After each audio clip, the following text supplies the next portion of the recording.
Assalamualaikum warahmatullahi wabarakatuh. Jumpa lagi dengan saya Bumi ya di channel Belajar IPA Asik. Jadikan IPA lebih mudah dan menarik. Pada video kali ini kita akan belajar materi kelas 9 yaitu Teknologi Ramah Lingkungan. Coba kamu perhatikan gambar apa ini? Ya, gambar pom bensin atau kita kenal dengan SPBU. Stasiun Pengisian Bahan Bakar Umum. BBM merupakan salah satu sumber energi yang dibutuhkan oleh masyarakat sebagai bahan bakar kendaraan. Dari mana sih asal BBM? BBM berasal dari sisa-sisa makhluk hidup yang ada dalam bumi dan tidak dapat diperbarui karena dibutuhkan waktu jutaan tahun dalam proses pembentukannya. Apakah BBM ini dapat mencemari lingkungan? Ya, tentu saja. Ketika kamu menggunakan BBM untuk kendaraan bermotor misalnya, maka asap kendaraan tersebut akan mencemari udara. Nah, sehingga sebenarnya diperlukan sumber energi dan juga teknologi yang ramah lingkungan. Kita akan pelajari bersama dalam video ini. Simak terus sampai selesai. Tujuan pembelajaran: memahami prinsip dasar teknologi ramah lingkungan, memahami berbagai aplikasi teknologi ramah lingkungan, memahami pentingnya menerapkan perilaku hemat energi dalam kehidupan sehari-hari sebagai upaya menjaga kelestarian lingkungan, memahami contoh teknologi yang tidak ramah lingkungan serta dampaknya terhadap lingkungan. Pengertian dan prinsip teknologi ramah lingkungan. Teknologi ramah lingkungan merupakan bentuk penerapan teknologi yang memperhatikan prinsip-prinsip pelestarian lingkungan. Tujuannya adalah untuk memberi kemudahan dan pemenuhan keperluan manusia, serta menghasilkan berbagai produk dan jasa, semuanya juga untuk kepentingan manusia. Syaratnya, suatu teknologi disebut ramah lingkungan apabila teknologi tersebut memanfaatkan sumber daya alam yang dapat diperbarui, tidak menghasilkan limbah yang membahayakan lingkungan, dan menggunakan bahan yang dapat didaur ulang. Aplikasi teknologi ramah lingkungan. Ada 4 bidang yang akan dipelajari, yaitu bidang energi, bidang transportasi, bidang lingkungan, dan bidang industri. Teknologi ramah lingkungan bidang energi. Biofuel adalah jenis bahan bakar alternatif yang berasal dari bahan-bahan organik. Ada 2 jenis biofuel, yaitu dalam bentuk etanol atau C2H5OH dan biodiesel. Etanol merupakan salah satu jenis alkohol yang dapat dibuat dengan fermentasi karbohidrat atau reaksi kimia gas alam. Proses pembuatan etanol diawali dengan penghancuran bahan-bahan yang mengandung karbohidrat sehingga memiliki ukuran yang kecil. Karbohidrat yang berupa lignin, selulosa, dan hemiselulosa akan dihidrolisis menggunakan bantuan bakteri dan jamur, yaitu di sini jamur Aspergillus dan bakteri Deinococcus, akan menghasilkan senyawa glukosa dan pentosa, dan akan difermentasi oleh Saccharomyces cerevisiae akan menghasilkan etanol. Agar menjadi etanol yang murni diperlukan proses distilasi atau penyulingan sehingga dihasilkan bioetanol yang siap digunakan. Biodiesel berasal dari lemak nabati, misalnya minyak kelapa sawit atau minyak jarak pagar. Di Indonesia, biodiesel sudah dikembangkan dan diproduksi sebagai bahan bakar kendaraan yang disebut dengan biosolar. Ini adalah tanaman jarak dan ini bijinya, lalu ini minyak yang dihasilkan. Biogas. Biogas merupakan jenis bahan bakar alternatif yang diperoleh dari proses fermentasi bahan organik oleh bakteri anaerob. Bakteri ini akan mengubah zat organik menjadi gas metana dan gas-gas yang lainnya. Namun, gas metana inilah yang diperlukan. Bahan baku biogas berupa kotoran dan urin hewan ternak, serta limbah pabrik pengolahan makanan seperti pabrik tahu dan tempe, pindang, dan juga brem. Ini adalah skema pengolahan biogas.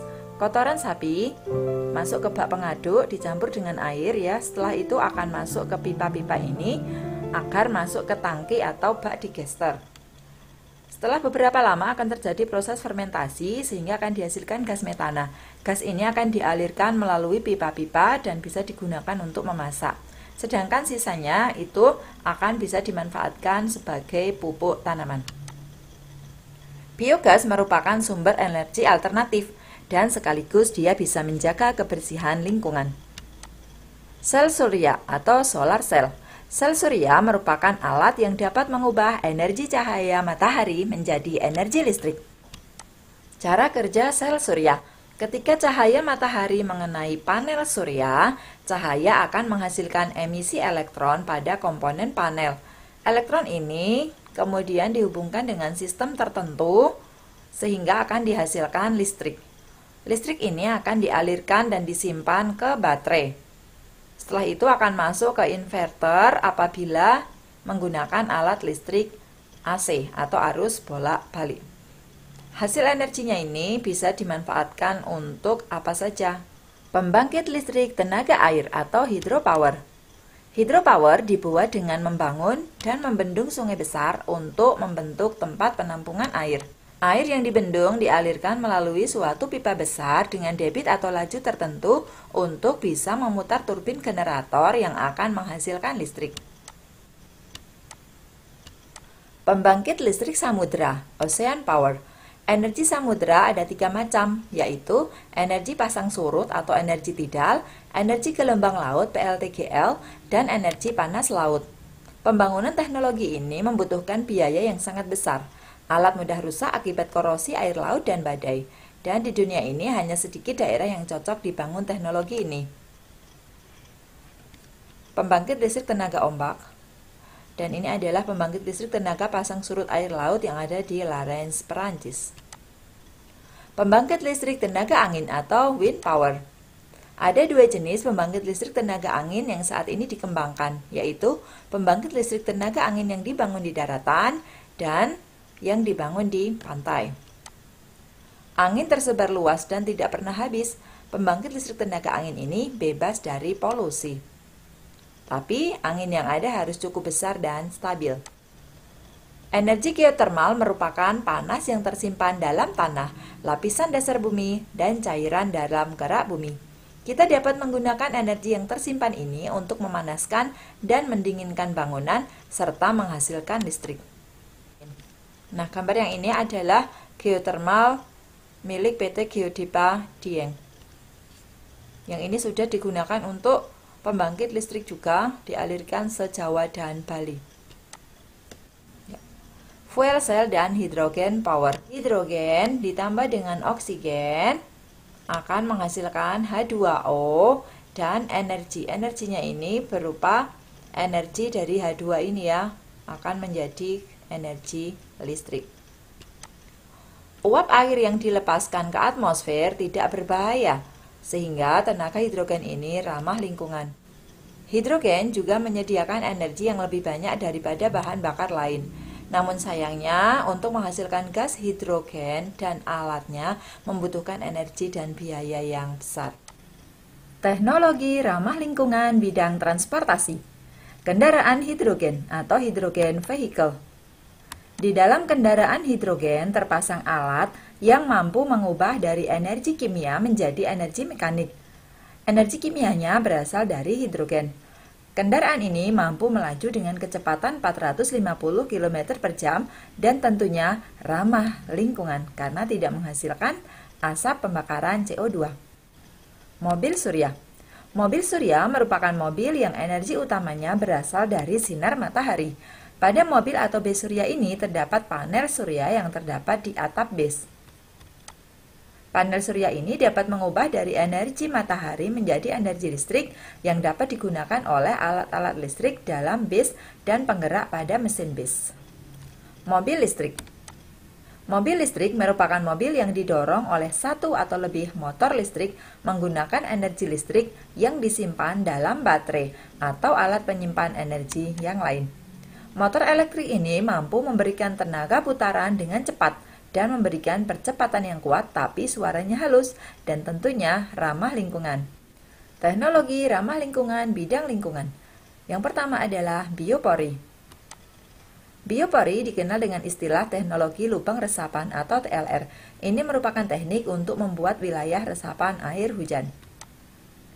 Teknik ini diterapkan dengan menyediakan area yang dibuat berlubang-lubang kecil atau berpori yang nantinya akan menyerap air hujan yang akan disalurkan ke tempat penampungan air. Biopori ini sangat bermanfaat bagi pelestarian keseimbangan lingkungan. Perhatikan gambar teknologi biopori untuk penampungan air hujan serta pemanfaatannya untuk membuat kompos. Fitoremediasi. Fitoremediasi merupakan salah satu bentuk bioremediasi, menggunakan tumbuhan untuk menghilangkan, memindahkan, menstabilkan, atau menghancurkan bahan pencemar, baik itu senyawa organik maupun anorganik seperti logam berat, pestisida, minyak, dan lain-lain. Keunggulan teknologi ini adalah ramah lingkungan, biaya operasional rendah, mudah diaplikasikan, aman digunakan, tanah menjadi lebih subur, dan dapat membuat kualitas lingkungan menjadi lebih baik. Contoh tumbuhan yang dapat digunakan dalam fitoremediasi adalah ada bunga matahari, sawi, eceng gondok, tembakau, juga sansevieria. Toilet pengompos atau composting toilet. Composting toilet merupakan toilet kering yang menggunakan proses secara aerob untuk menghancurkan atau mendekomposisi feses yang dihasilkan oleh manusia. Toilet pengompos dapat digunakan sebagai pengganti toilet air pada umumnya. Toilet ini biasanya ditambah dengan campuran serbuk gergaji, sabut kelapa, atau lumut tertentu untuk membantu proses aerob, menyerap air, dan mengurangi bau. Pemurnian air. Tujuan dari proses ini adalah untuk menghasilkan air yang dapat digunakan untuk keperluan tertentu.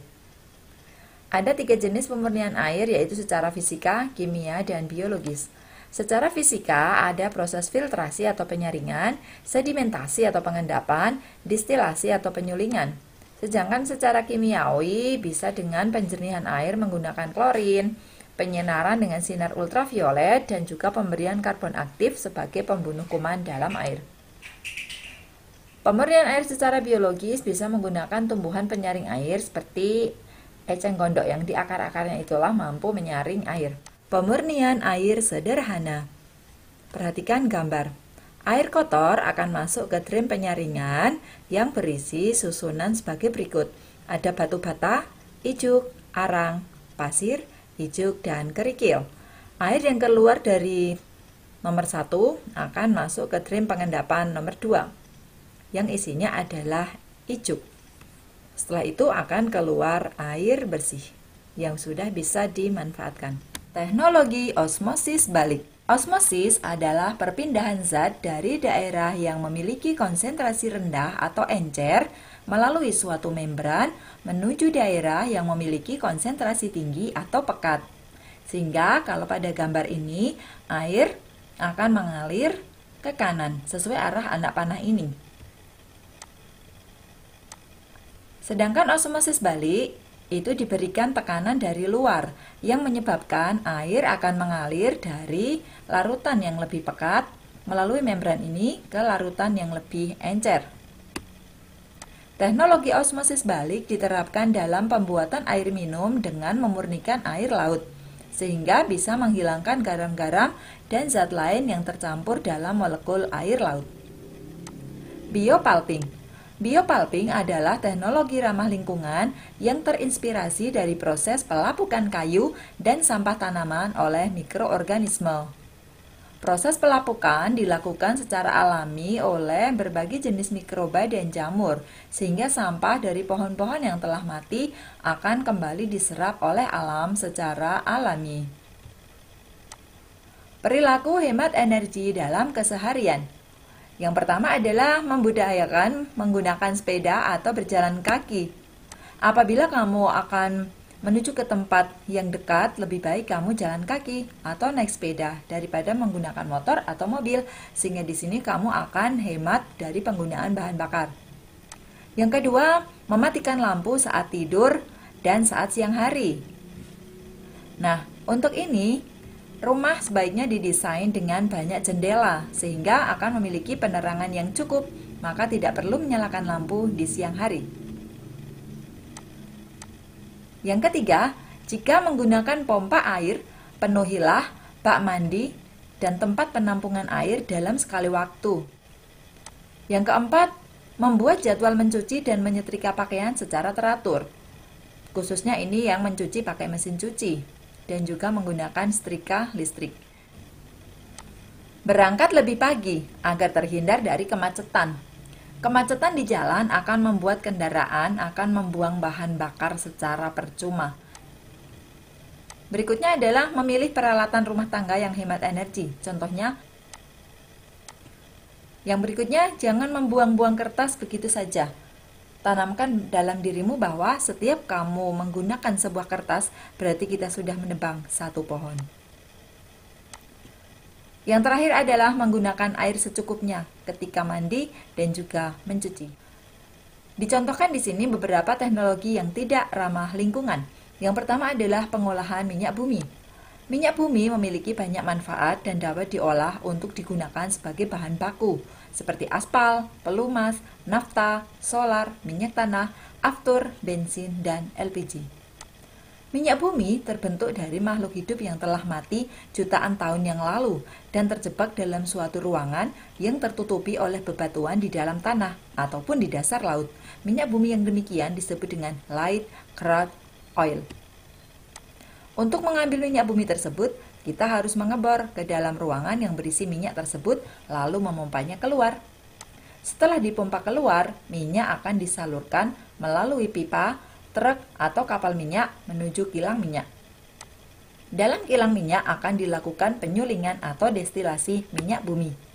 Dalam proses penyulingan ini, minyak bumi dipanaskan untuk memisahkan komponen-komponen penyusun minyak bumi berdasarkan titik didihnya. Pengolahan batu bara.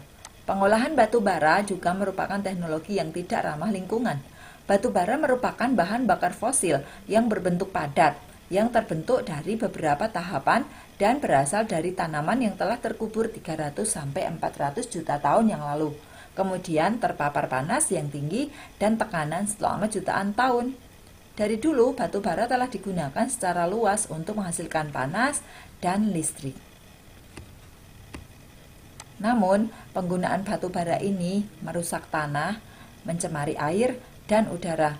Bahan pencemar lingkungan yang berupa gas belerang, sulfur dioksida, partikel karbon hitam, dan juga emisi radioaktif, bahkan limbah padat yang dihasilkan itu bersifat racun. Demikian tadi kita sudah belajar materi teknologi ramah lingkungan. Mari kita hemat energi dan ramah lingkungan. Selamat belajar, terima kasih. Wassalamualaikum warahmatullahi wabarakatuh.